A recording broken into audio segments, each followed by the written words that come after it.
Oggi noi abbiamo lanciato la prima piattaforma in Italia per ovviamente gli investimenti ESG.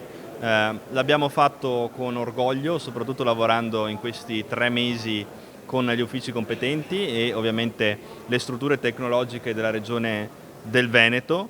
Venexus significa intreccio e sarà una piattaforma in cui potremo ovviamente presentare alcuni progetti, potremo farlo noi come regione, così come potranno farlo comuni e province, e imprese ovviamente già obbligate alla rendicontazione ESG potranno finanziare progetti di carattere sanitario, sociale, ambientale e culturale.